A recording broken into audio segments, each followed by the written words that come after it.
నమస్కారం. శ్రీ గురుభ్యో నమః.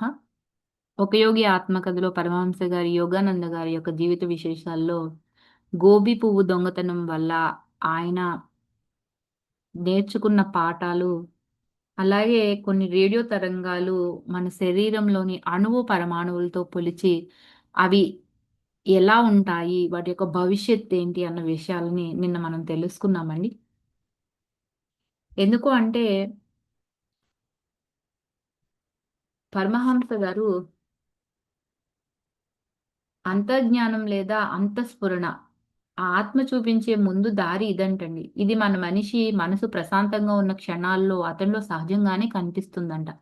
దాదాపు ప్రతి ఒక్కరికి ఏదో ఒక సందర్భంలో వివరించటానికి సఖ్యం కాని విధంగా జరగబోయేది ముందుగానే సరిగా స్ఫురించటం, అలాగే తమ ఆలోచనల్ని మరో మనిషికి ఖచ్చితంగా బదిలీ చేయటం లాంటివి అనుభవం కలిగే ఉంటుందండి. ఎందుకంటే అలజడులు లేని లేదా అశాంతి ఒత్తిడి నుంచి విముక్తైన మానవ మనసుకు సహజవబోధమనే యాంటీనా ద్వారా జటిలమైన రేడియో యంత్రాలు చేసే పనులన్నిటినీ కూడా చేసే శక్తుంటుందంట. అంటే ఆలోచన రూప సందేశాలు పంపడం, అందుకోవడం, అక్కర్లేని వాటిని రానివ్వకపోవడం చేయగలుగుతుంది. రేడియో ప్రసార కేంద్ర శక్తి అది వినియోగించుకోగలిగిన విద్యుత్ శక్తి పరిమాణం చేత నియంత్రితమైనట్టుగానే మానవ రూపంలో ఉన్న రేడియో సామర్థ్యం ప్రతి ఒక్క వ్యక్తికి ఉన్న సంకల్ప శక్తి ప్రమాణం మీద ఆధారపడి ఉంటుంది. అన్ని ఆలోచనలు విశ్వంలో శాశ్వతంగా స్పందిస్తూ ఉంటాయి.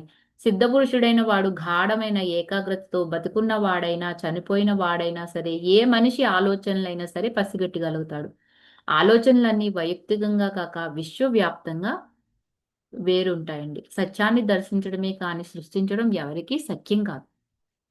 మనిషికి కలిగే తప్పుడు ఆలోచన ఏదైనా అతని వివేకంలో ఉన్న లోపానికి ఫలితం. ఆ లోపం పెద్దదైనా కావచ్చు, చిన్నదైనా కావచ్చు.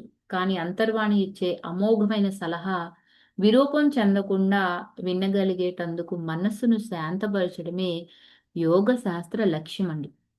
రేడియో, టెలివిజను దూరంగా ఉన్న మనుషుల ధ్వనిని, ఆకారాన్ని తక్షణమే లక్షోపలక్షల ఇళ్లలోకి తెస్తున్నాయి గదా! మానవుడు సర్వవ్యాప్తకమైన ఆత్మ అన్నదానికి ఇది వైజ్ఞానికమైన మొట్టమొదటి అస్పష్ట సూచన.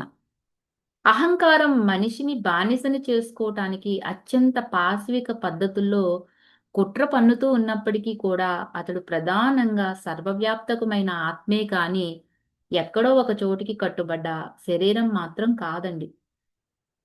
గడిచిన శతాబ్దిలో విజ్ఞాన శాస్త్రం మనకి నేర్పిందంతా చూసి మనం ఇప్పుడు ఎంత ఆశ్చర్యపోతున్నామో అంతకు మించి మాత్రం ఆశ్చర్యపోము అని ఉద్ఘాటిస్తున్నారు. ఎందుకంటే శరీర శాస్త్రంలో నోబెల్ బహుమానం అందుకున్న చార్లెస్ రాబర్ట్ షిషే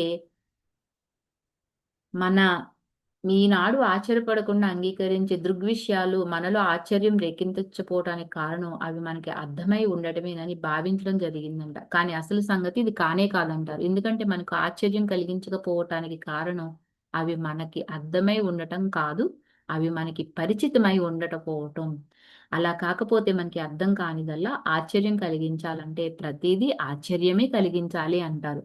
గాలిలోకి విసిరిన రాయి కిందకి పడటం, సింధూరపు కాయ సింధూరపు చెట్టుకే కాయటం, వేడి చేసినప్పుడు పాదరసం వ్యాకోచించడం, అయస్కాంతం ఆకర్షించిన ఇనుము ఇలాంటివన్నీ కూడా.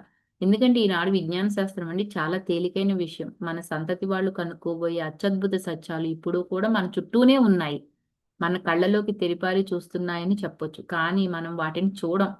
అయినా మనం వాటిని చూడమని చెప్తే చాలదు. ఎందుకంటే వాటిని చూడాలని ఆశించటం. దానికి కారణం ఏమిటంటే అనుకోని అపరిచితమైన యథార్థం ఏదైనా కంటబడితే వెంటనే దాన్ని మనం గడిచిన జ్ఞానంతో సర్వసామాన్యాల చట్రాల్లో ఇమర్చటానికి పూనుకుంటామంట. ఎవరైనా ఇంకా పరిశోధన చేయటానికి సాహసిస్తే మనం ఏం చేస్తామంటే ఈసడించుకుంటామండి. అందువల్ల అవేవి కూడా మన కంటికి కనబడవనమాట. నమ్మశక్యాని విధంగా ఆ గోబీ పువ్వు దొంగతనమైన కొన్నాళ్ళకి నవ్వొచ్చిన సంఘటన ఒకటి జరుగుతుందండి.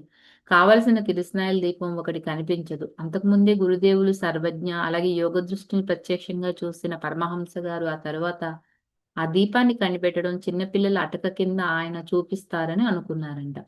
గురుదేవులు ఈయన ఆశించిన దాన్ని గమనించి తెచ్చిపెట్టుకున్న అతి గాంభీర్యంతో ఆశ్రమ వాసులందరినీ నిగ్గదీసి అడిగారంట.